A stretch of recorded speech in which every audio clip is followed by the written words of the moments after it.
I hadn't seen or spoken to my father in 15 years when I got the letter.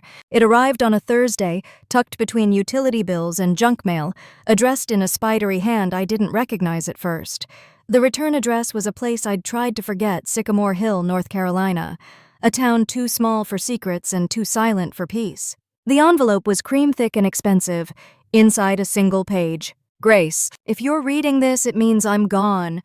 I know you never forgave me, I don't blame you. But the house is yours now, everything in it, and everything that comes with it. Be careful who you trust. Dad, I sat on the edge of my kitchen counter for nearly an hour, reading it over and over again. Be careful who you trust. What kind of father writes that in a final note? The man who vanished after my mother's funeral. The man who drank more than he loved. I hadn't stepped foot in that house since I was 17, and now it was mine. The drive took 7 hours. I made it in 5. Sycamore Hill hadn't changed. The same crooked road signs, the same peeling paint on the diner windows, the same silence that settled in your bones like winter. As I turned down the hill toward the house, the memories came fast like wind through a broken window. The house sat at the end of the road, surrounded by trees that had grown wild in the years I was gone. Ivy crawled up the porch posts. One shutter hung loose. It looked like a memory that had given up trying to be anything more. I parked at the edge of the gravel drive, engine ticking in the quiet. For a moment I just sat there. I half expected the door to creak open on its own. It didn't. The key from the envelope worked. Of course it did. The smell hit me first. Dustwood, something else like cedar and faint rot. The air was thick with stillness, as if the house had been holding its breath all this time, waiting for me to step back in. I walked through the foyer slowly. Everything was just as I remembered, only older. The same floral wallpaper in the hall. The grandfather clock that had never worked right. The oil painting of my mother untouched hanging above the fireplace. But something else was different. The door to my father's study was ajar. I hadn't been in that room since I was a child. He used to keep it locked. Off limits. Private. Now it stood open. Inside the desk was cleared except for one thing, a black leather notebook closed but waiting. My hands shook as I picked it up. On the first page, in his sharp, slanted handwriting, "If you've found this, it means the past has come back, and you're not safe here." I read the words over and over again, trying to make sense of them. The past has come back. You're not safe here. What did that even mean? Who was he talking about, or what? The journal was thin, maybe 20 or 30 pages, but the weight of it in my hands felt immense. Like every unanswered question from my childhood was bound inside those leather covers. The first few entries were dated just months before his death. They weren't diary-like confessions. They were observations, notes, paranoia maybe, or something worse. March 2nd. Saw the same black car again parked across the street. No plates. March 5th. Phone line's been tapped. I hear the click now when I answer. March 9th. Grace needs to stay away. It's not just about me anymore. I slammed the book shut. It felt too intimate, too disturbing. I spent the next hour wandering the house, checking each room like a cop on a crime scene. The rooms upstairs were mostly empty except for mine. Somehow it had remained untouched. The posters still on the wall, the books still on the shelf, the small ceramic fox on the nightstand I used to pretend could talk. But there was something new. A small door in the back of the closet. I'd never seen it before. It was maybe 3 feet tall, made of wood that didn't match the rest of the house. My heart thudded as I bent down, tried the handle. Locked. I stepped back, staring at it. Why would a closet need a hidden door? Why now, after all these years, was it even here? I returned to the journal. Skipped ahead. April 2nd. The door is locked again. I swear I left it open. Something's moving behind it.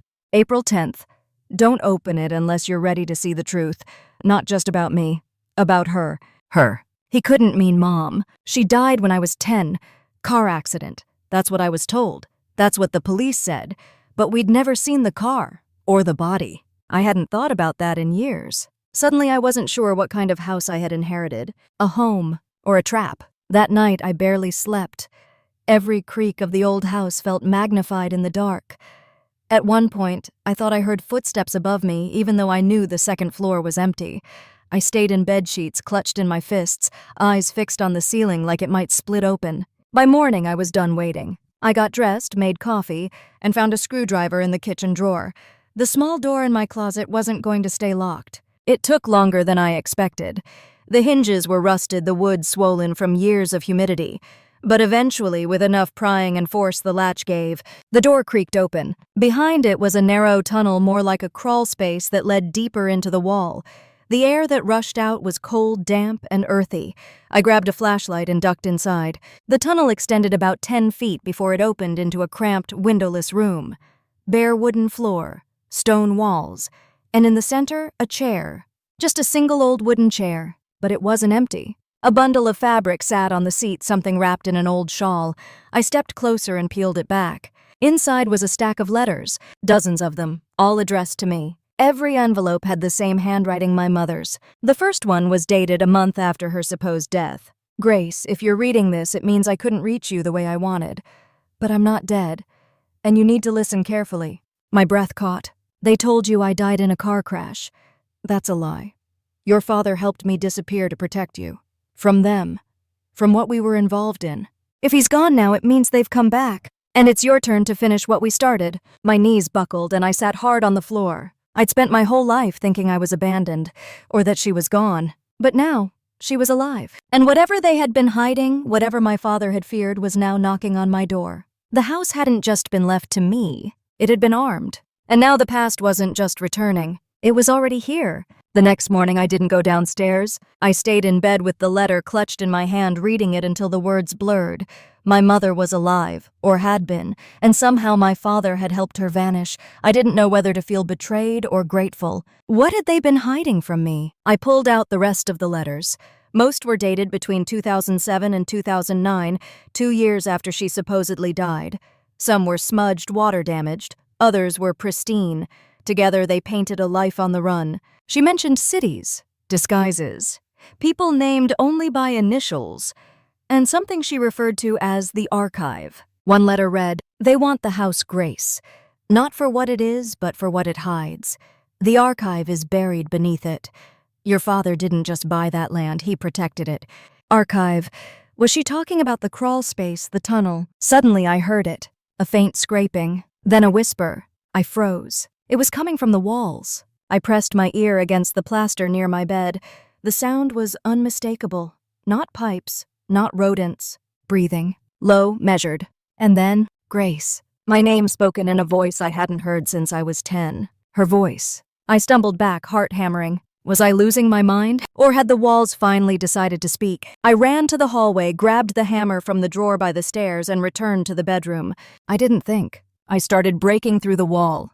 Plaster cracked. Dust clouded the room. My lungs burned. And then the hammer hit something hollow. I dropped it, reached into the hole, and pulled out a cassette tape. Labeled in shaky ink, "Play Me First." Below it, a small hand-cranked recorder. I slid the tape in, turned the crank, and pressed play. There was static at first. Then her voice filled the room. "Grace, if you found this, then you're closer than they ever wanted you to be. The house is listening, and so are they. Don't trust anyone, not even the ones who say they remember you." The tape clicked off. I sat in silence, surrounded by the debris of the past. My mother was talking to me, and now so was the house. The next morning I followed the map. It wasn't a literal map, not at first. Just notes from the journal and scattered clues from the letters. My mother had hidden pieces of it, fragments, coordinates, riddles within her writing. I laid them out across the kitchen table, connecting each phrase with string and pins like I was building a murder board. One phrase repeated more than once. "Look beneath the roots, where water runs cold and stone remembers." I knew that meant the well. The old well sat behind the property, nearly swallowed by ivy. My father had covered it with a wooden lid years ago after I nearly fell in as a child. I hadn't been near it since. It took 2 hours to clear the brush, another hour to break through the rotten lid. The air that rose from below was damp and heavy, the kind of cold that doesn't fade in summer. I shone a flashlight down and saw the glint of something metallic at the bottom. I rigged a rope ladder using the tools in the shed. My hands were shaking the whole time, not from fear exactly, but from something deeper. Like every step down that well was descending into memory. At the bottom there was no water, just stone, and a trapdoor. Rust covered the handle. I pulled, it groaned open. Below was a metal box. I carried it up, step by shaking step, back into the sunlight. Inside I found what she had hidden. Dozens of microfilm reels, folders stamped with red ink, photographs, audio recordings, things that didn't just belong to a family. They belonged to the government. Some of the documents were marked classified. Some had the Wakefield name. I sat in the grass, flipping through images of men in suits of laboratories of what looked like human experiments. And at the bottom, a photograph of my mother, much younger, standing outside this very house. With the word asset typed underneath, my hands trembled. My mother hadn't just disappeared. She had been part of something. Something they were still trying to erase. And now I was part of it too. I buried the metal box beneath the floorboards of the study that afternoon. I didn't know who might come looking or when, but I knew they would. Just before dusk, I made a list of names I'd seen in the files. Wakefield, of course, but also others Langdon, Myrick, H. Bellamy. Some had government ties. Others were only names scribbled beside photographs of darkened rooms and surgical tables. I'd barely slept the past 2 nights, and yet I felt more awake than I had in years. At 9:17 p.m., someone rang the bell. Not knocked, rang twice. The sound echoed through the house like a dare. I approached the door slowly. No flashlight, no noise. Through the peephole stood a man in a suit, maybe late 50s, pale skin, clean-shaven, hair slicked back like someone who wanted to appear in control. He held nothing, not a clipboard, not a badge, just his hands clasped neatly in front of him. When I didn't open the door, he spoke, his voice cutting through the night with polite precision. "Miss Grace Holloway, I presume?" I said nothing. "I'm here on behalf of an organization with a vested interest in your late father's estate. We'd like to speak with you, privately." I stayed silent. The old instincts kicked in. Don't engage, don't react, let them show their hand. "I understand this is unexpected," he continued, "but you've opened something, haven't you?" My blood froze. "You've seen the archive." He smiled, just slightly. "You're not in trouble, Grace, yet." I backed away from his door slowly and grabbed the hammer I'd left near the hallway. But when I returned, the man was gone. No car, no footsteps, nothing but silence. I called Rachel, the only person I trusted enough to tell. She answered on the first ring. "Someone came to the house," I whispered. "Did they say who they were with?" "No, but they knew about the archive." A long pause. "Grace, I think you need to leave. Tonight." "I'm not leaving," I said. "Not yet. I need to know what they did to her." Rachel exhaled. "Then you need to find Bellamy. He's the only one who ever tried to blow the whistle. Last I heard, he was off-grid." "Where?" "Charleston, South Carolina." "But Grace, if you go looking for him, you'd better be ready for what you find." I hung up. I packed. And I left before sunrise, because now I wasn't just chasing ghosts. I was chasing the last man alive who knew who my mother really was, and who wanted her erased. I buried the metal box beneath the floorboards of the study that afternoon. I didn't know who might come looking or when, but I knew they would. Just before dusk, I made a list of names I'd seen in the files. Wakefield, of course, but also others Langdon. Myrick, H. Bellamy. Some had government ties. Others were only names scribbled beside photographs of darkened rooms and surgical tables. I'd barely slept the past 2 nights, and yet I felt more awake than I had in years. At 9:17 p.m., someone rang the bell. Not knocked, rang, twice. The sound echoed through the house like a dare. I approached the door slowly. No flashlight, no noise.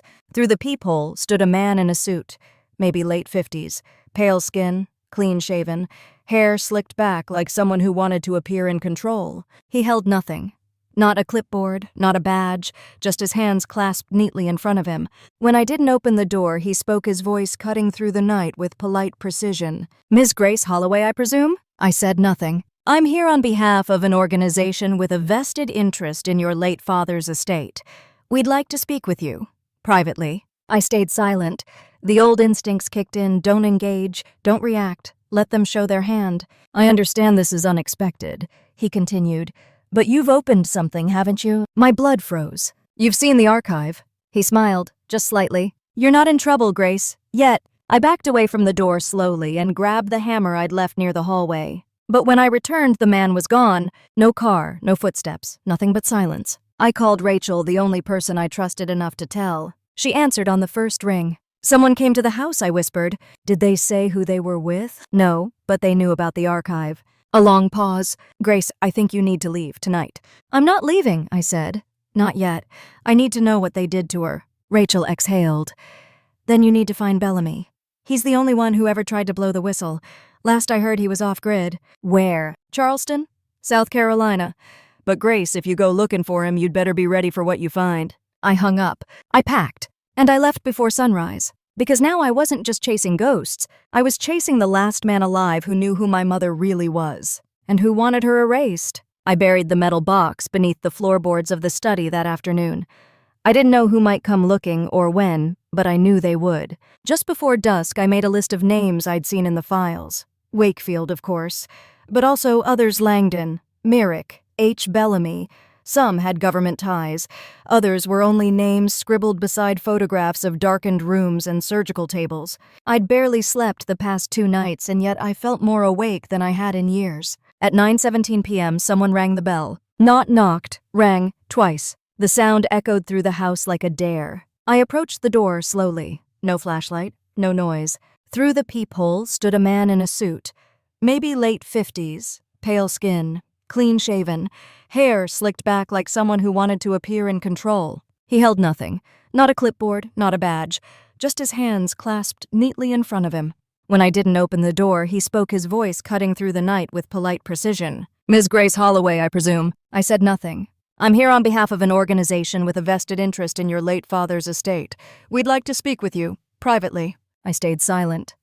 The old instincts kicked in: don't engage, don't react, let them show their hand. "I understand this is unexpected," he continued, "but you've opened something, haven't you?" My blood froze. "You've seen the archive." He smiled, just slightly. "You're not in trouble, Grace, yet." I backed away from the door slowly and grabbed the hammer I'd left near the hallway. But when I returned, the man was gone. No car, no footsteps, nothing but silence. I called Rachel, the only person I trusted enough to tell. She answered on the first ring. "Someone came to the house," I whispered. "Did they say who they were with?" "No, but they knew about the archive." A long pause. "Grace, I think you need to leave, tonight." "I'm not leaving," I said.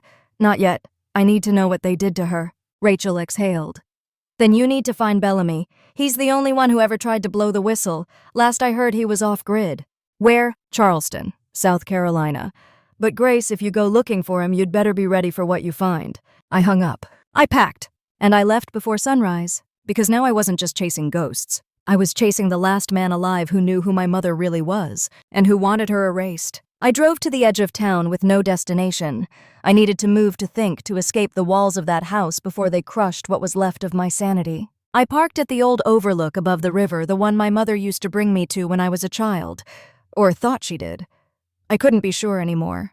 But something about the view, the air, grounded me, at least for a moment. I plugged in the flash drive Bellamy gave me.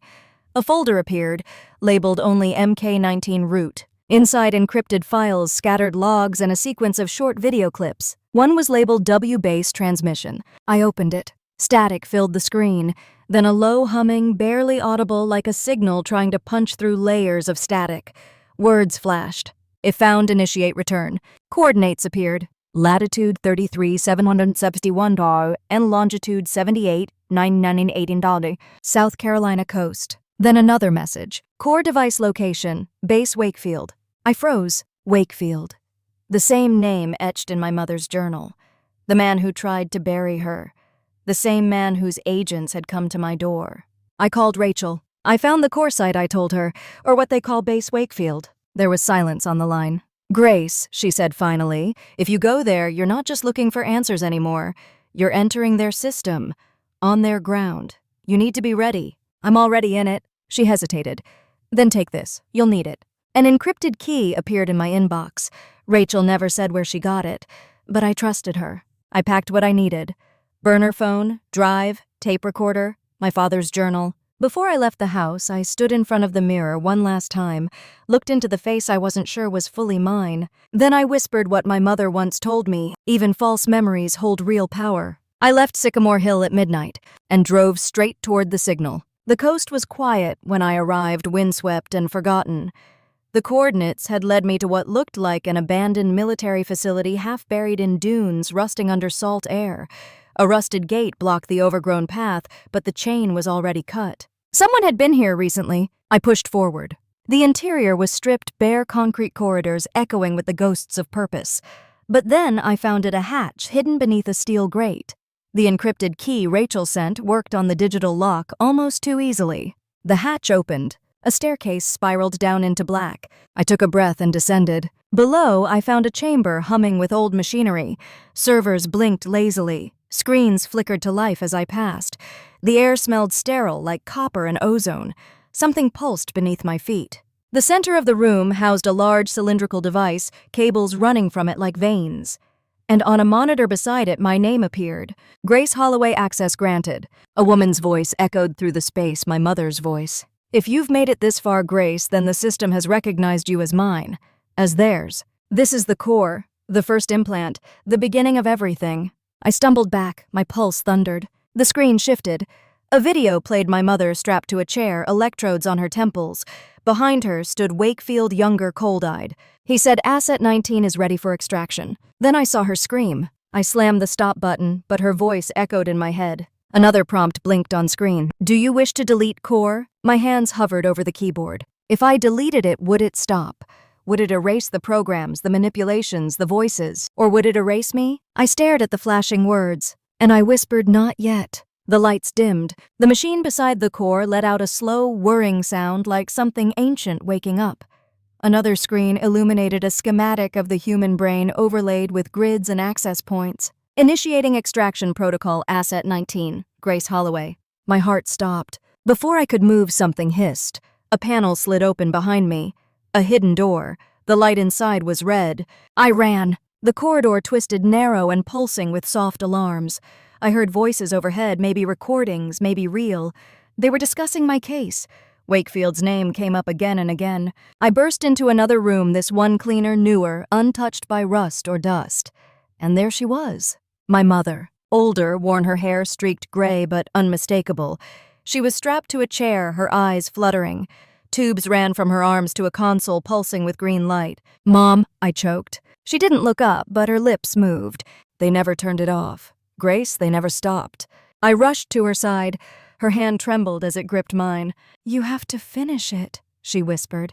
Delete the core, or they'll use you next. I looked at the console. A countdown had started 6 minutes. Another voice, robotic this time. Full memory extraction will commence shortly. I opened the terminal. The same prompt blinked. Delete core when. I hovered over Y. My mother looked at me one last time, tears in her eyes. Do it. I pressed Y. The machine screamed. Lights flickered. The chamber shook. I grabbed her, pulled the tubes from her arms, and we ran. Down the corridor. Through the hatch. Out into the cold night air. Behind us, the base went dark. The signal was gone. And for the first time in years, so was the program. We didn't speak on the drive back. My mother sat beside me, wrapped in a wool blanket I kept in the trunk, her gaze distant and unreadable. She looked like a woman who'd lived through multiple lifetimes. In a way she had. I wanted to ask her everything, about the program, about what they'd done to her, about what she remembered and what she didn't. But I didn't, not yet. Instead, we watched the coastline blur into dawn. When we reached Sycamore Hill, the house was just as we'd left it, quiet, waiting. We sat in the kitchen while the kettle boiled. She traced her fingers across the wood grain of the table like she was searching for something buried beneath the surface. I thought I'd never see this place again, she said softly. You built something dangerous, I replied. No, she said, shaking her head. They built it. I just helped them realize what it could do. Why didn't you come back for me? She looked up, her eyes wet. Because I didn't know if you were still you. Silence. I am, I said. She nodded. Then we start again. I opened my laptop. The flash drive still worked. Most of the files had been corrupted by the system's collapse, but some remained. Images, names, coordinates. Enough to expose more. Enough to protect others. I didn't know what we'd do with them yet, but I knew this wasn't the end. Only what remained. 6 months later, Sycamore Hill is quiet again. The house is no longer haunted, not by secrets, not by silence. My mother sleeps in the upstairs room, sometimes peacefully, sometimes not, but she's here, and she's real. We don't talk about the program every day, but we work. We sift through what's left of the archive. We send things to people who still believe in justice. Some of them write back, some disappear. Bellamy hasn't been heard from since. Rachel now works under a different name. She calls once a month. She never says her location. I don't ask. As for me, I've started to write. Not just about what happened, but about what it means to remember, to reclaim, to rebuild. Some days the house creaks with old bones, but it also breathes. It grows again. It shelters. And when I sit on this porch at sunset, I don't think of the fear or the lies or the war we survived. I think of how memory, even when altered, even when stolen, can still become something strong, something whole, something worth fighting for. This is not the story I thought I'd inherit, but it's mine now. And I choose how it ends.